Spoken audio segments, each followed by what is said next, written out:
the 10 crack commandments, all these countdowns to one. I think we're live. I don't see us yet, but we coming.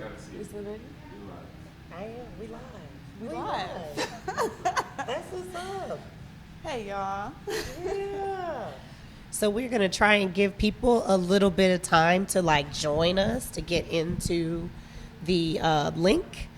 But we want to start off by just kind of giving people some time before we dive into the conversation. So I guess let's just do the how are you before we even do intros. How are you doing? I'm good. I'm good today. I woke up well rested, and actually the sun was out for a little bit this morning, so I'm happy for that. That is true. How are you? I'm good. Same. Just, happy that I woke up this morning and it wasn't too cold. Right. Like, that's a blessing. Yeah. That is a blessing. Yeah. So we're going to have people slowly rolling in. So we wanted to just get it started. First of all, welcome. I am your girl, Fiery Phoenix, and I am here as your host of Prymecast. We are kicking off this podcast for the first time ever today, and we are starting off with one of my faves. Her name is Nailah. Thank you. Yes. And so, Prymecast is really just designed to have really good public dialogue. And, we're doing it live on social media, so I'm going to constantly be checking if any of you comment, have any questions while we're talking.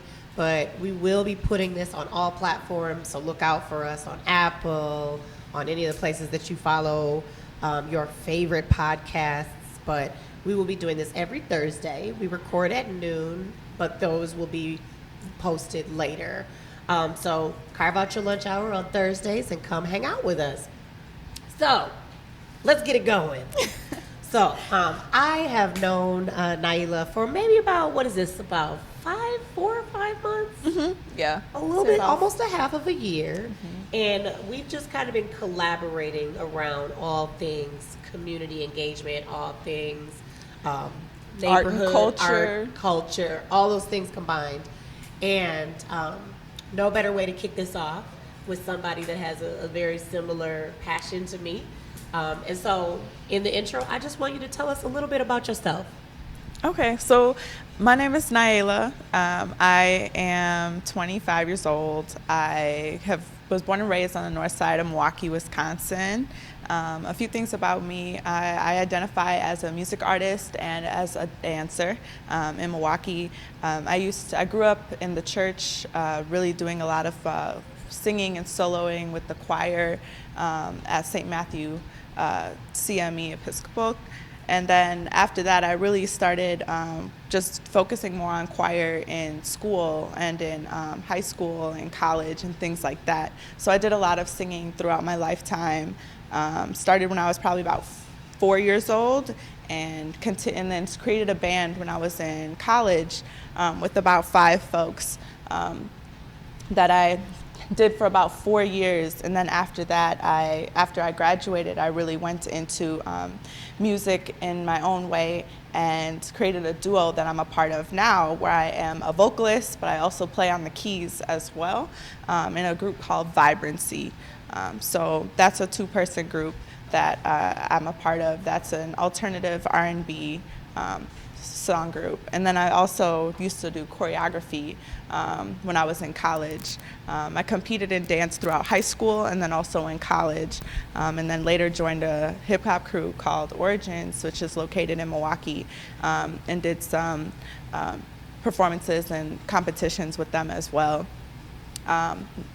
So that's pretty much a lot of my background. I really love to sing. If I have my one love is singing and songwriting. I absolutely love to write lyrics. I actually was writing lyrics this morning before I got here. So it's just like my little everyday thing is to be out here doing something music related.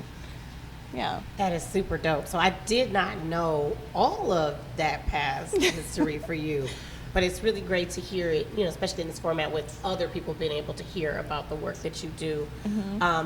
So there's a lot about the work that you're doing right now that's very new to the community. Right. And I think it's really important that you really help people understand the nature of the work you do with Lit.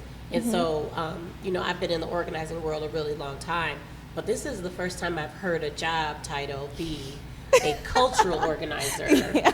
And so I love the title. I think it's an amazing approach to bring culture into organizing intentionally. Yeah. But I'd love to hear more about how the title came about and what that title means to you and the team members that you lead.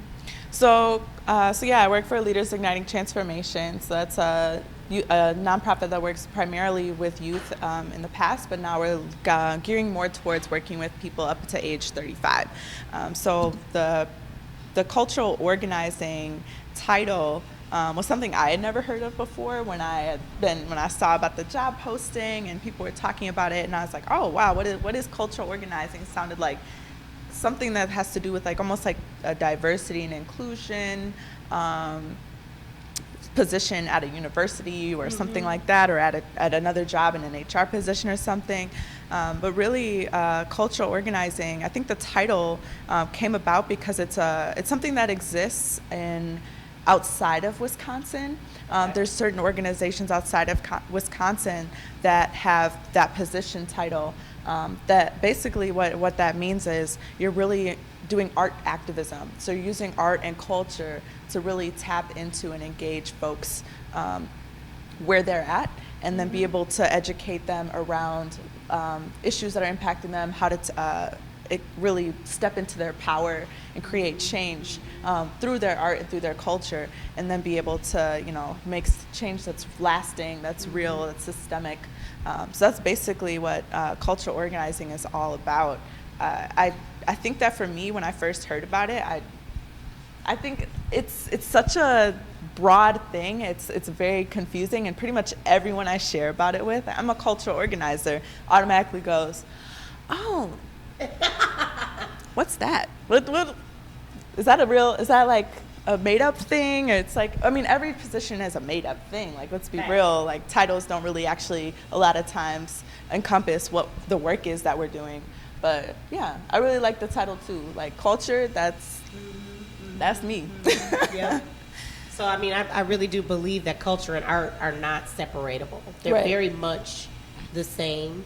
And good example, Rosie Petrie using art as culture and culture as art is a revolutionary act in and of itself.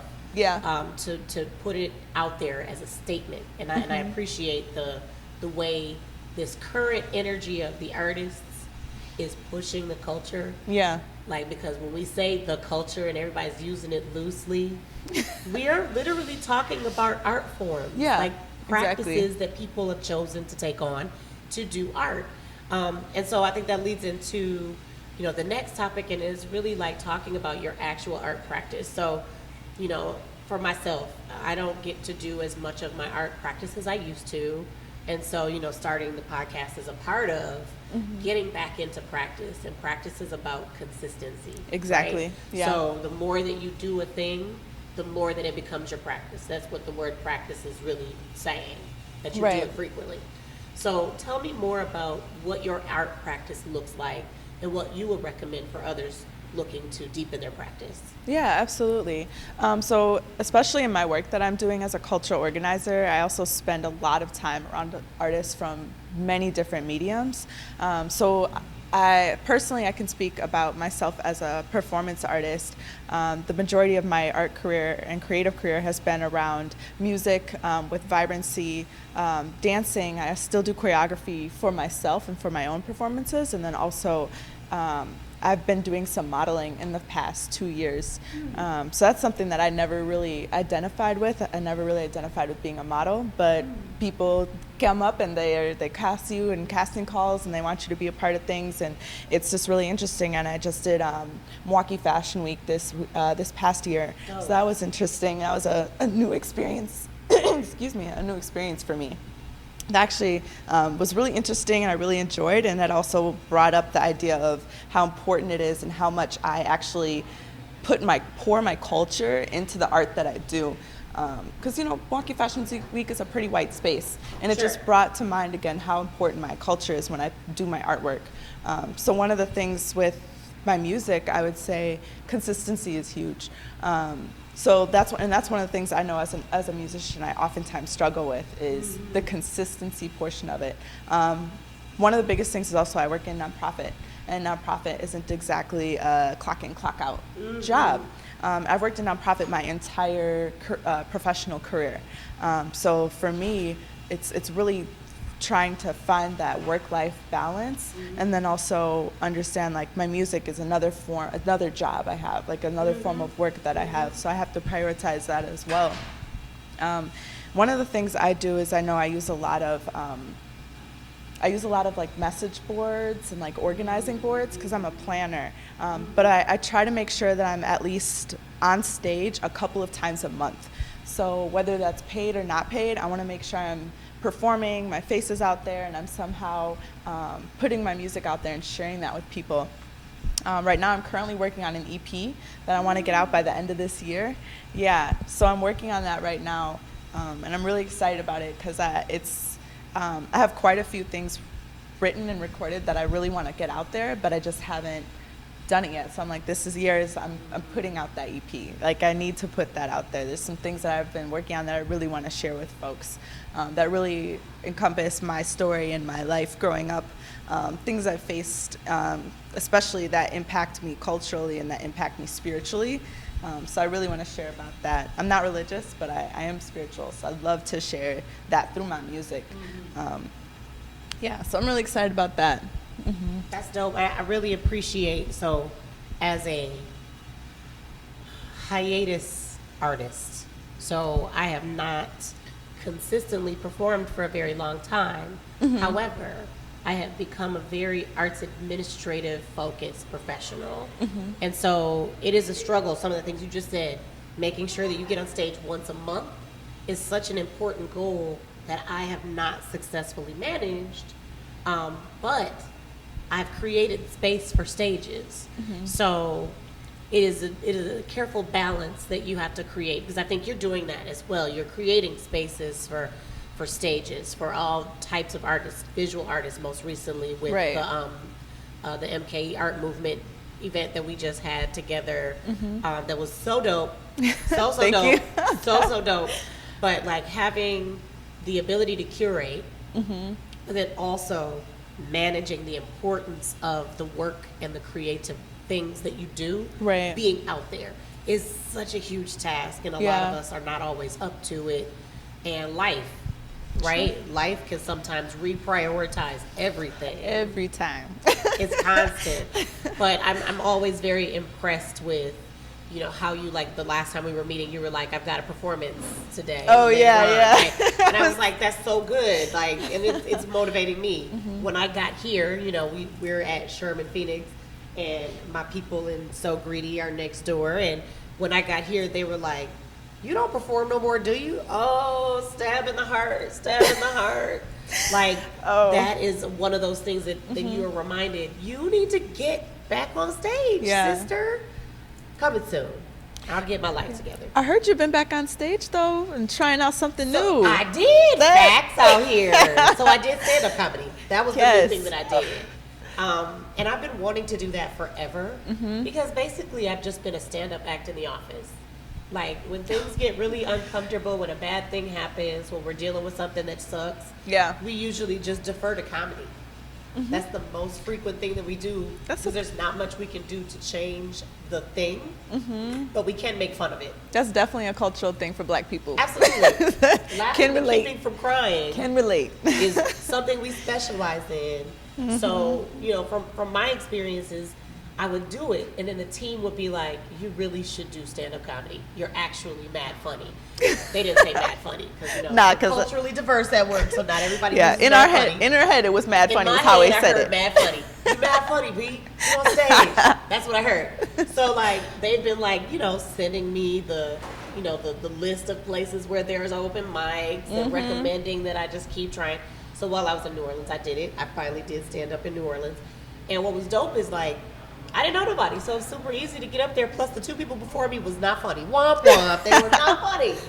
So it was very easy to just be like, if y'all can get up there and sound stupid, I'm going to kill today. Right. And I did, so I'm going to keep it up, right? But, you know, if anybody knows me, nudges are important. So, like, the constant reminder of don't forget you said you were going to do this for you, because it's really for me.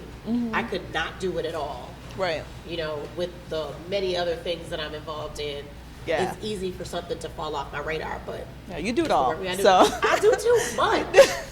And that's the moral of the story. What do I need to eliminate is also what I need to figure out. Because you can't get pulled into everything. You're ineffective eventually. That's true. And you need to think of, like, what do you need to prioritize? Because on stage is calling. Stage is calling. And I've been called out, like, in this building before recording the podcast. Like, what's up with your, did you ever finish your, first of all, mind your business. Sir, mind your business. So, moving on to our exciting upcoming series of events. Yes. Yeah. So, we have created this series of events called Coaching for the Arts. Right. And it is a shared approach. We're both doing it together. But I would love it if you shared a little bit about what it's going to do for your group, your community over at LIT, and then I'll also share what it's going to do for our community at AWE. Absolutely. So at LIT, one of the things I do as a culture organizer, I work with my coworker, Corey Fells, who's a dope photographer that a lot of people would know in the city, and probably outside of the city as well. But we manage and work with artists in the city, and really we work with folks, and we try to give them a platform to show their artwork, their creativity, in a way that is really meaningful and it's able to empower communities in Milwaukee, especially communities of color in Milwaukee. So we really provide a space every month for our artists to really come together, Black and brown artists, to come together and be able to create together, and get the support that they need, get the critique that they need, and things like that. And then out of that monthly meeting space, we form a collective of artists who work with us to really create work with us and create work with each other, but also we want to provide different ways to support these artists. So one of the things that we're doing is we decided we want to partner with AWE and really put together this workshop series to provide professional development for creatives in the city. Because so many people are good at creating and they're so talented, but it's like a lot of creatives aren't really where they need to be and are lacking the entrepreneurial skills or the business mindset when it comes to really branding yourself and taking yourself from art as a hobby to art as a career, as a profession that's really bringing in like funding and money and able to support and sustain artists in the city. That's right. So that's really why we wanted to partner and be able to do that, because AWE also has a dope cohort of folks that they work with, and this is something that could be mutually beneficial to all of the folks that we're trying to really empower and work with in the city. Exactly. Yeah. So, and then for us, so we hire somewhere between 45 and 65 artists in a year. That's awesome. But what I don't love about it is we don't have as consistent of gigs for them, so they're not full-time employees, they're termed in many cases. Okay. We only have in a whole year probably, we usually will have like residencies that will have a whole year approach, but they're not full-time. So they're not full-time jobs often, so maybe like 10 people will be in a termed position that lasts for a year and then continue to, grow their practice and do more residency programs. Okay. But we don't hire them all full-time. So one of the reasons that we cannot hire them full-time is because of how funding comes to us. So it might be grants that only pay for an artist to do a specific thing. Right. But when you look at the bigger picture, the creative economy is wide open. Yes. Right? So I'm also part of Imagine Milwaukee, and I run a committee called Support for Working Artists with Stacey Williams-Ung. And in that committee, we're focused on creating opportunities to get artists to that pipeline. And as we're building this, there's so many different needs that come from artists. Like every artist has a different, this is what I need. Right? And so it's been really interesting to hear the spectrum of artists. Yeah. Some artists are like, we don't want no trainings. we know what we're doing. Yeah. Right? Yep. That's one artist. Yep. Fine. We don't have to train you. Right. Then there's another artist that's like, I never get these residencies. I never get these fellowships. And I've applied and I haven't been successful. Right. So what do I need to be successful? Then there's another artist. I don't want to sell small, I want to sell big. Yep. I want to be able to sell my art at a sustainable price based on how long it takes me to build it. Right. And so there's this diverse price point.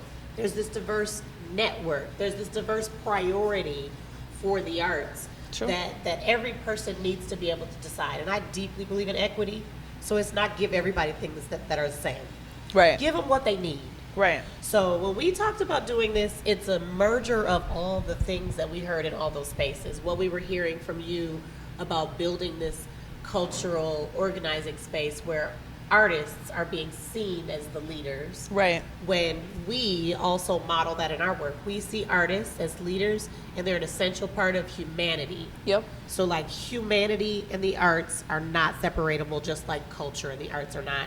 Most things that we stopped doing because they're bad happened Yep. because an artist called attention to it. Yep. Diverse range of medium. Yep. But that is a vehicle. That is a way, right, for them to find opportunity, make money, build their practice, build their income.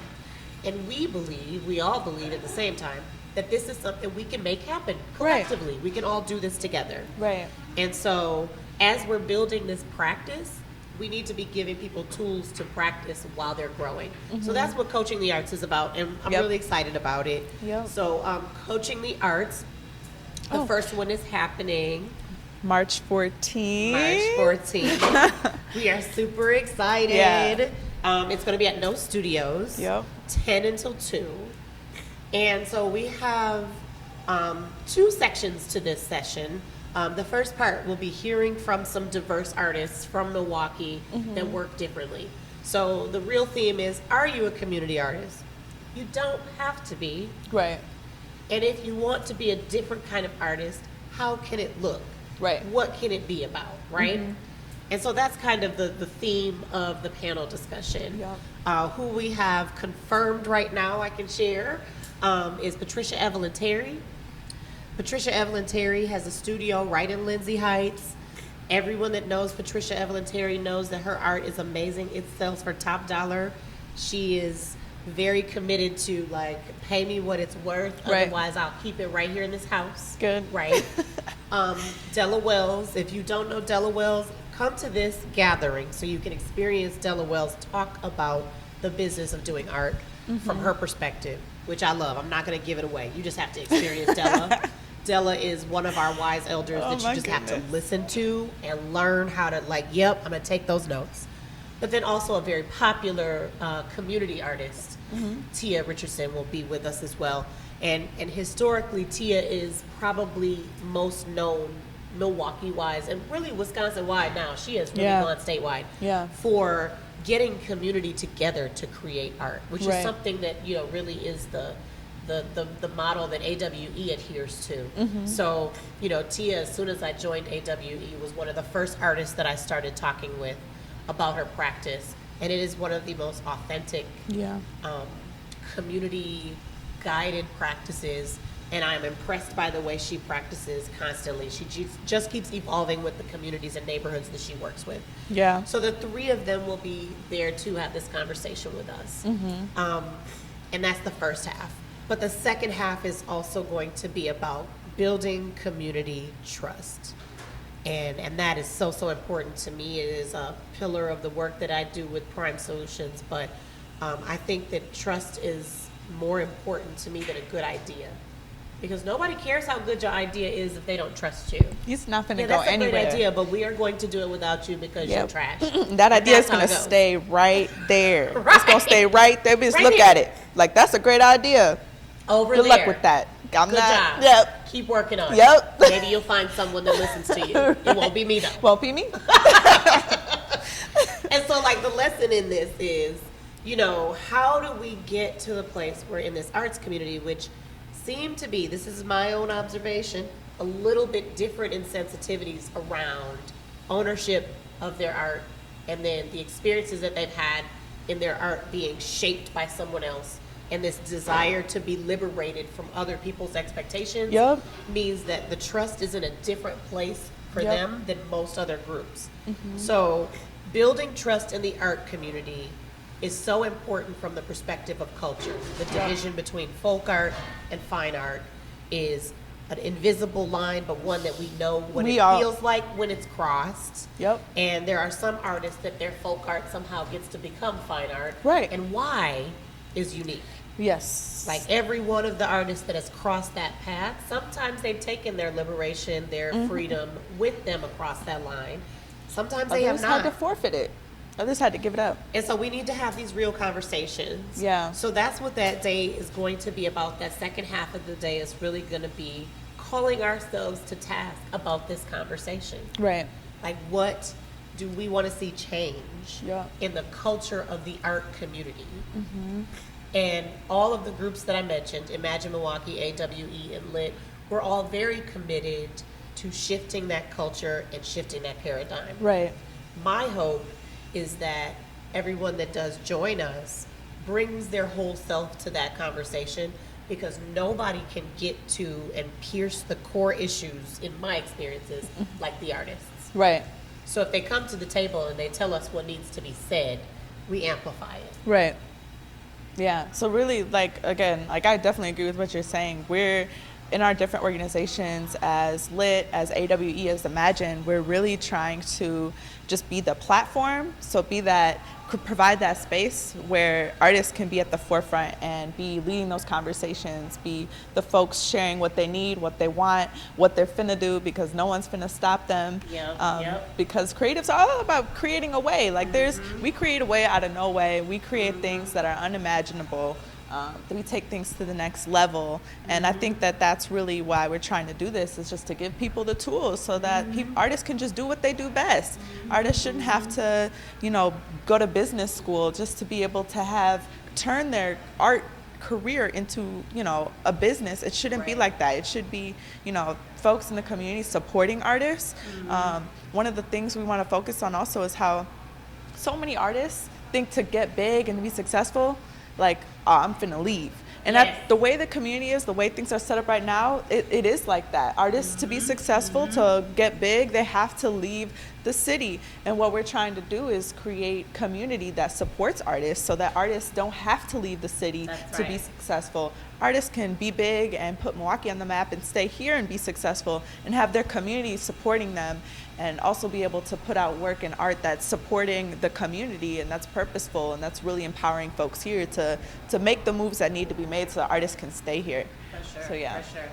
So we want to defy the myth of the starving artist. Right. Like, if you take anything away from the conversation, right, that's really what we're here to do.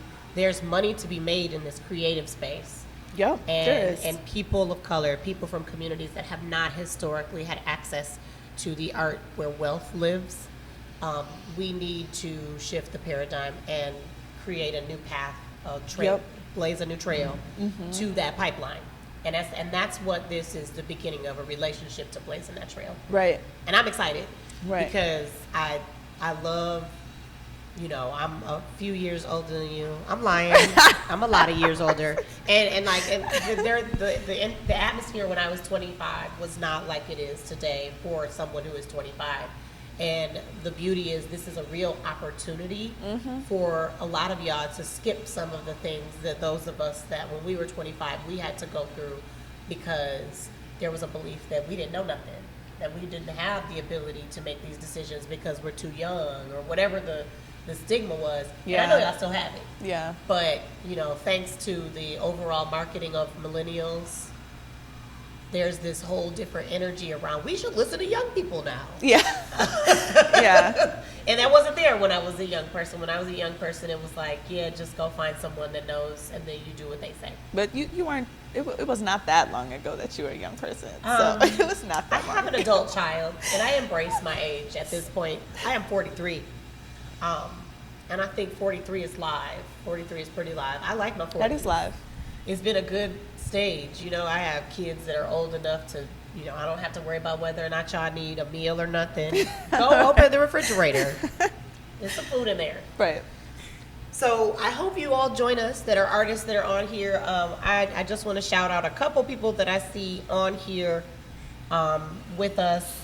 My sister Camille Mays, founder of Peace Gardens. My sister Joy Becks, Rebecca, and my brother Larry Andrew. The photo that is featured for this, he is the designer that created my custom outfit. Thank you very much. And so then this is our last topic, and probably the one we've been waiting on. So I don't know if y'all noticed, we two black women. So we saved a space for the experience of black women in the creative community. Mm-hmm. And this is probably where we can be a little bit messy if we want to. I don't know. We'll see what happens. But, you know, I think I'm going to let you go ahead and kind of kick off some of and we have these conversations all the time in our meetings, right? Your little back is so real, do you hear me? But we have these kind of experiences in our conversations, right? So I'm gonna leave you some space to start the narrative of the experience of the black woman in the overall creative community, and go. So my experience as a black woman in the creative community has been really the biggest thing for me was having to find my niche. So really being able to find where there are folks who look like me, who are looking for ways to support other folks who identify the same way as I identify, really being able to kind of like find where I fit in. It's like I can't, so for me personally, especially, I like using dance and music the most to explain like how I do things and how I found my niche. So a lot of my niche was found because I used to like choreograph contemporary West African. I love West African dance. I love that music. I listen to Idol King Radio. Like that's my ish. I don't know if we can cuss on here. That's my ish. I don't know. We haven't decided. No. So I really love that. I love to be able to just like find something and choreograph and create to it. And for me, I really like I also like diversity. So for me as a black woman, I feel like I thrive the most when I'm around a diverse group of people. Yeah. You know, like I'm not trying to completely blend in and like get lost in the background, but I'm also not trying to be the only person who looks like me and stand out and be like the only black person on a dance crew or involved in what I'm doing. Mm-hmm. So I really like to be able, and I also hate tokenism. So I'm not gonna be the black person that performs the hip hop solo by myself at a show that it's the only hip hop performance and I'm the only black person in the lineup. Like that, I'm not gonna do that either. So it's really like kind of finding your niche.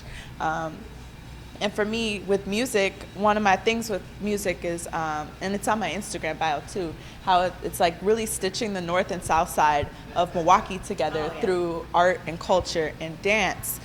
So the other half of the duo for my vibrancy, the music that I do, is from the south side of Milwaukee and is Mexican, American, young man. So really being able to draw that into each other and be able to bring together the north side and the south side, but through art. We're very different people, we come from different cultures, but we also can relate around a lot of things because a lot of things that we go through, especially when it comes to like how we view family and things like that, are very similar.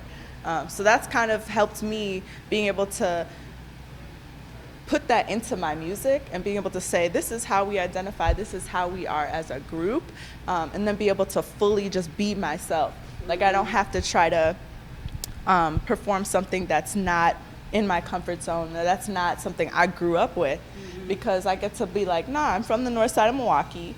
I have born and raised here. I'm a black woman. I'm a queer black woman, and I can put all of that into my music. And the person that I'm working with doesn't have to put that into their music because that's not their identity. And it's really about what is created when you bring two separate things together and see what that, that creates something completely different. For sure. So that's really how I found my niche. Yeah. I think that's me. Yeah. So I think, our experiences are similar, but also very different. And I think the thing that, and you may have also had this experience too, so I shouldn't speak for you on this one. But so I came up in hip hop as one of the only girls in a crew, right? Shout out to Boot Camp, shout out to Gorilla Promo, shout out to Fidel and Gideon and all my brothers. And, coming up in that space and being around a lot of, so I started with singing. And what it was is everybody would want me to sing their hooks. Wait. Oh. The hooks to their songs, right? But they would write them. But Okay, what so about in the your own beginning- stuff? Ma'am, so I'm just taking you on a journey. So drop the album, here they go. All right, hey sis, I need you to sing this song. Some stuff I would never say about you, sir, because I want no parts of you. But I've been asked to regurgitate this hypersexualized message for someone who I view as a brother. So that's how it started, right? It would be like, yeah, when I see you, I get all hot and bothered, and so therefore you the one. They'd have I'm you saying that? paraphrasing deeply. They would have you saying that? Yes, because historically, think about it. The girl who sings on like all the Dog Pound songs, what's her name? First of all, we don't need you. Shakes over here got actual names. I'm making a point. He's talking about her name, June. He know her actual name. But, yeah. But the whole point I'm making is, Yeah. sis who be singing on the hook don't never get no album. Exactly. Don't never get She's no a finished feature. project. She's a feature. The only ones I can think of are like Angie B. No, she didn't finish no album. The Angie B was Juicy Got You Crazy with, what was it? Oaktown 357. Oaktown 357 is a little bit before your time.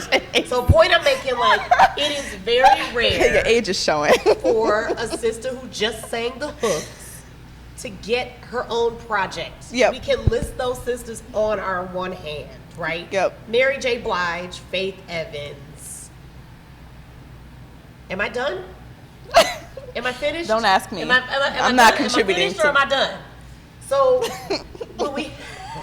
when we have so many women who started out that way, that didn't work, right? So fortunately, I just let my brothers know I was done singing on the hooks. That was trash for me. Good. It just didn't fit me. Now, mind you, this was one iteration of, it wasn't all of the songs we did, but in the very beginning, the first couple hooks that were brought to me were not appropriate for me to sing based on my relationship with y'all. I am not nobody's girlfriend in this group. I'm not here for y'all. I sound stupid saying this. Everybody know I'm not really here for y'all. Low key, my baby daddies will be in the back all the time. I was all the way committed in another place, right? So it just bothered me, and eventually it changed. Then I finally did some music of my own. I wrote my own music. Sometimes I would still sing some of the stuff that I could sing. Like Gideon had songs that were more about the community, more about the struggle, more about liberation. So those I was fine with. Good. But every now and then somebody would want me to talk about something that I wasn't cool with, and I just had to say no. But over time, that has shown so many problems for women in hip hop. It's always somebody else writing their lyrics. It's always somebody else preparing their narrative, preparing the way that their persona is present, and then that is something that I was not interested in. Plus, I was a 100% culture pusher. Yeah. I was a women and ladies first advocate. I was at the time working for women's social justice issues. So it just wasn't my brand. Right. So I kind of quit out of the challenge of, it was hard for a woman to break in without somebody trying to control her narrative. Right. And, fast forward to the art that I'm doing today. It's now on the other end of the spectrum. I am the first Black executive director of the organization that I run. That is also a woman. Period. And so as being that, the experiences that I'm having, no one's ever had in this space. Right. When I'm having conversations about things that are difficult, it is very different when those conversations require me versus, we did something that we need to change our practices in some way, and it might have been inappropriate somewhere, so let's just do our life hack behind the scenes. It's harder to do a behind the scenes life hack when the person who is the face of the organization looks like me. Yeah. Right?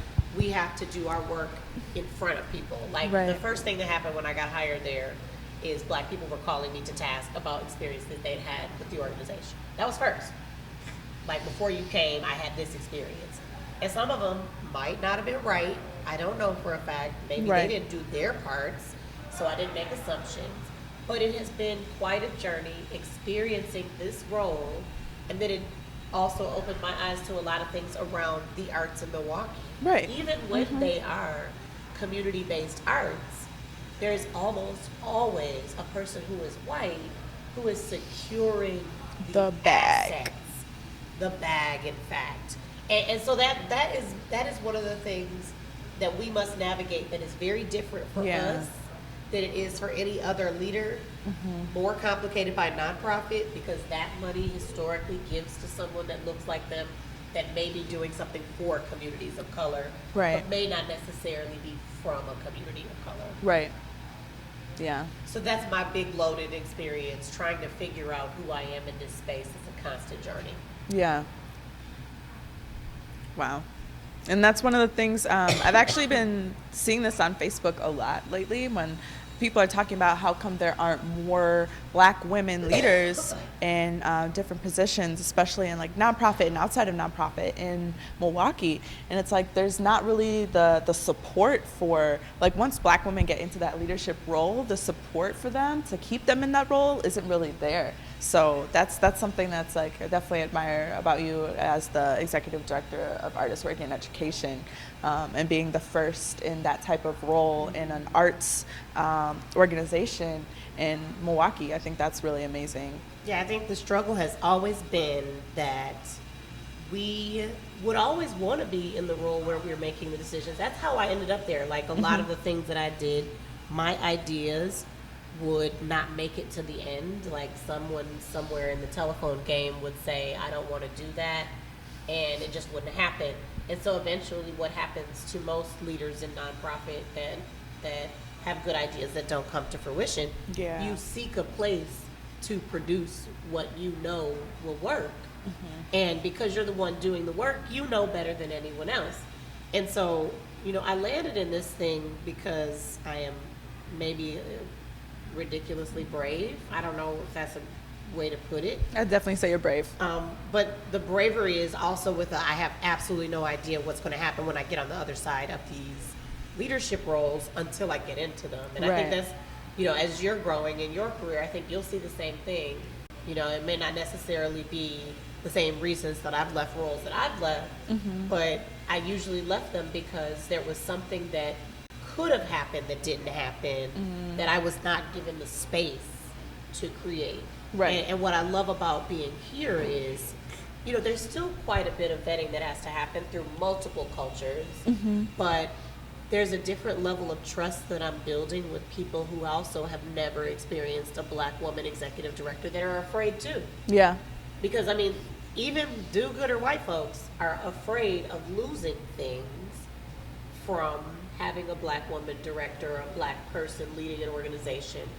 And so that conversation becomes about, are you going to do what you've always done and get what you've always got? Or are you going to do something different because what you've been doing has not gotten us any closer to the solutions that we say we want to get to? Right. And that's the thing where we have to call the community to task.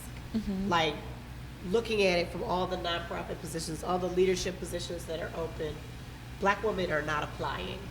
Yeah. No. They're not willing to take that risk at the detriment of their families for organizations that may not be ready for their brand of leadership. Right. And I'm a frequent search name, mostly because I've been in Milwaukee for a long time. I have roots.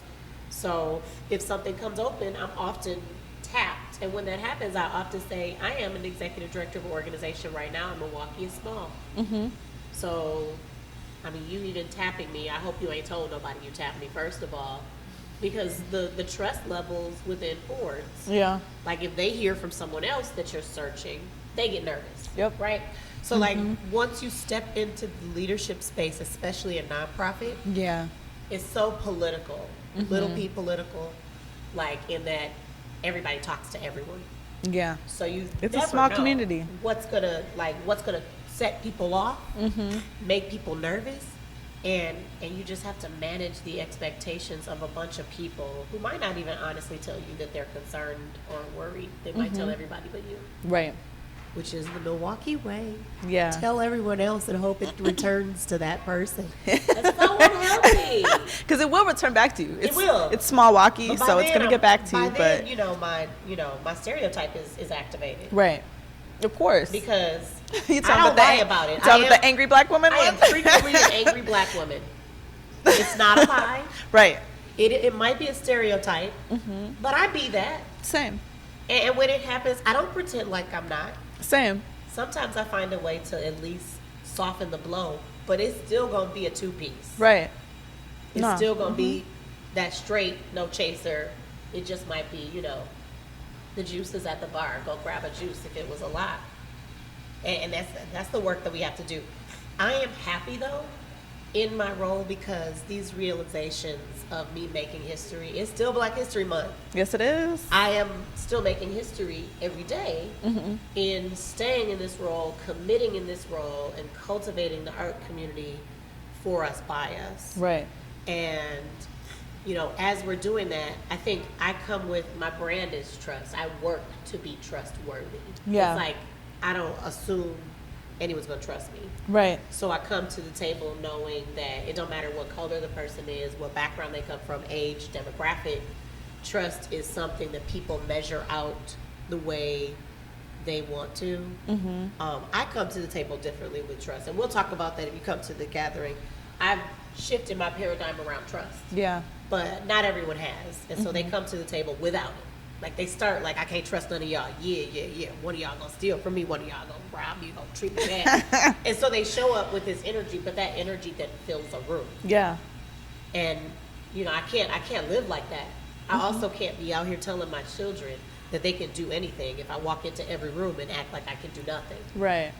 So it becomes a dynamic that we just have to figure out how to help people shift. Yeah, and I feel like that trust piece is so real because, especially like with it being Black History Month and stuff, and with us both being Black women, I'm gonna get really into the Black history part of being an artist. So, like throughout history, Black artists were robbed, and they had their music, their composition, all of that, different things stolen from them and performed. I mean, look at Elvis Presley. He stole so much music from different Black artists, and people still love him, and those Black artists still aren't getting their due to this day. The families who should still be reaping the money from those amazing, talented Black musicians. It's just like that's so consistent. It makes sense that, especially around creatives of color, there's not a lot of trust. Yes.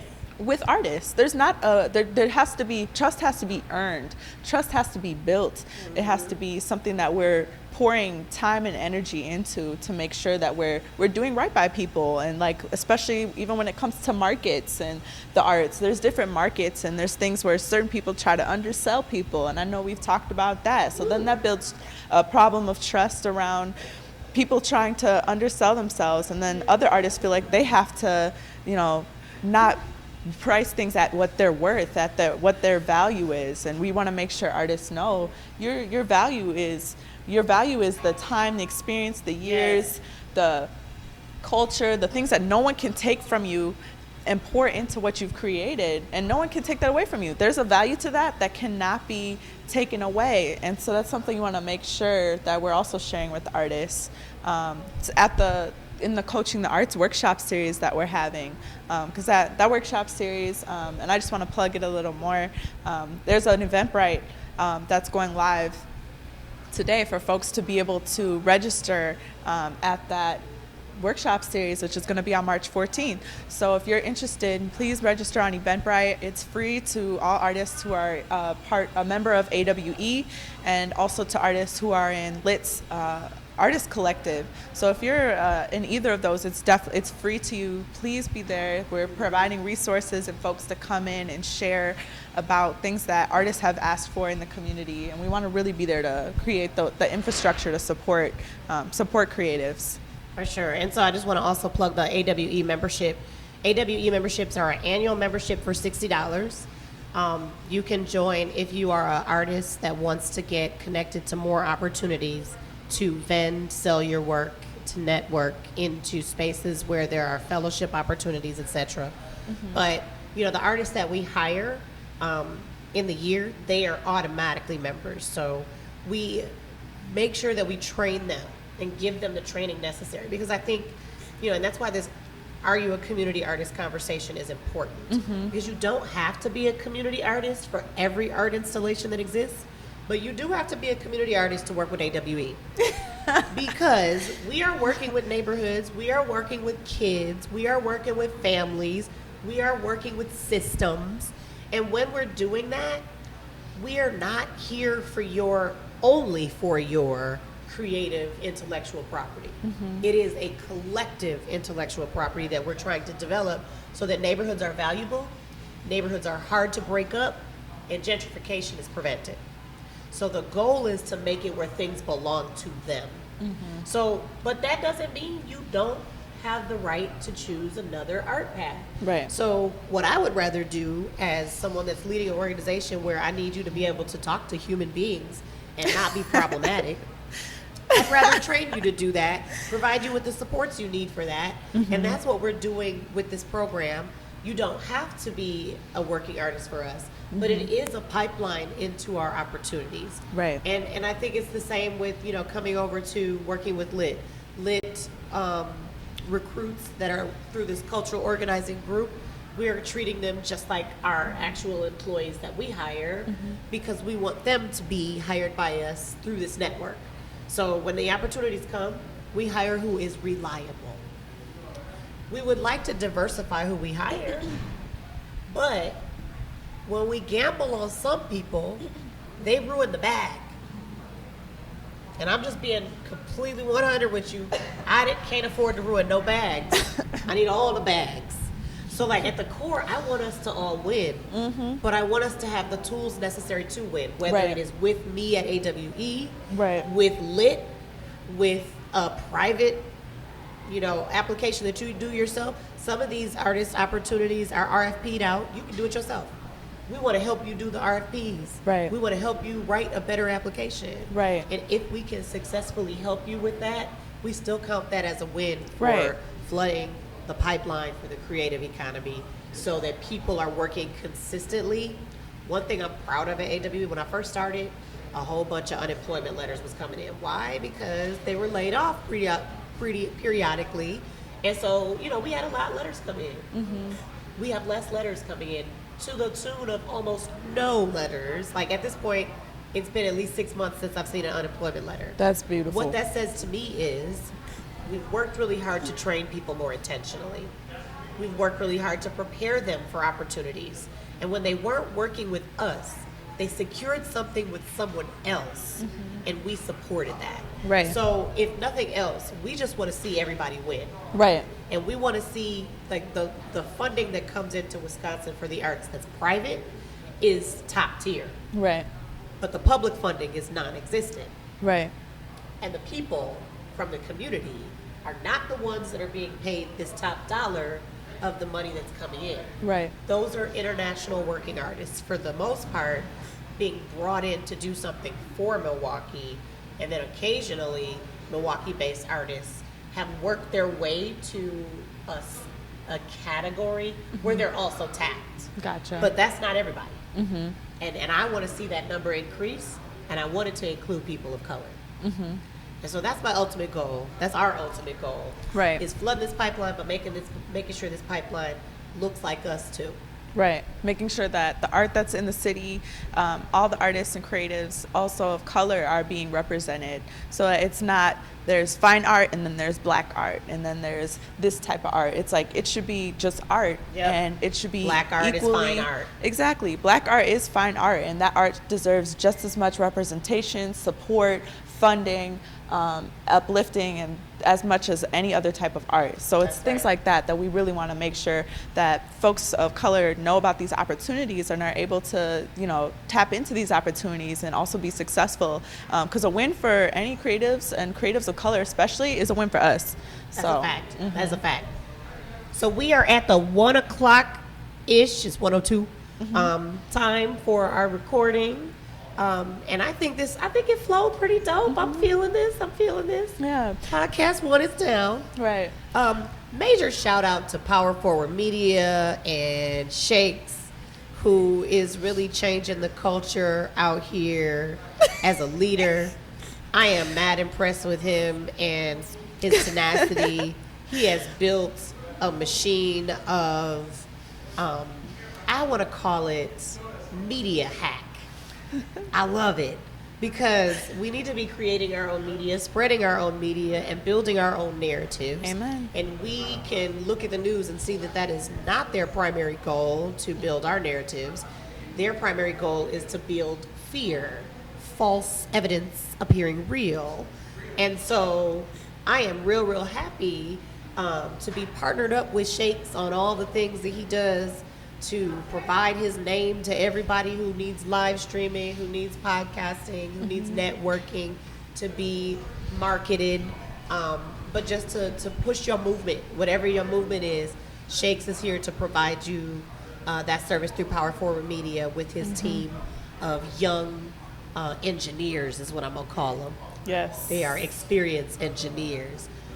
So we're gonna wrap it up for the day. This is a Thursday noon feature. May I share one plug really quick? Thursdays. Turn it over to you. One more plug. Let's get it. So we have, and this is something I've also shared with LaShondra recently. So we're also doing a workshop series on top of the Coaching the Arts one. The Coaching the Arts one is a partnership with AWE, and that one's coming up first on March 14th. So please don't forget about that one. Look for the link for that to sign up on Eventbrite. But also, Lit's having a workshop for artists where we're bringing in national artists from around the world and to really come and talk and pair with local artists in Milwaukee who are also doing great things and taking their careers to the next level on the same trajectory as these national artists, to really talk about what it's like to be a creative of color in their career fields and their experiences and what they're going through and how to be successful, the roadblocks, the struggles, but also just like the success stories and what that's like. So that'll be happening. The workshop series is called Dropping Gems. Yeah, so that'll be happening the week after Coaching the Arts. So that one will be happening on March 21st. Same location at No Studios at 3 p.m. And that one's really going to be highlighting two national artists right now. One is DJ King Marie, who is a DJ from Chicago, who also does modeling for Jordan and Nike, and then also another renowned artist who's a national artist named Draylee, who has taken photos. She's a photographer. She's taken the pregnancy photos people probably have seen from Beyonce, photos of Pharrell, photos of Kanye, NERD, folks like that. So they're going to be coming to Milwaukee and really sharing some of their knowledge and with folks here. So you know these are two dope workshop series, and one is around business and professionalism for your own art career, and another one is around hearing about other people's experiences who've already made it. So really, make sure that you're there for both of those. Those are going to be awesome opportunities for creatives in the city. For sure.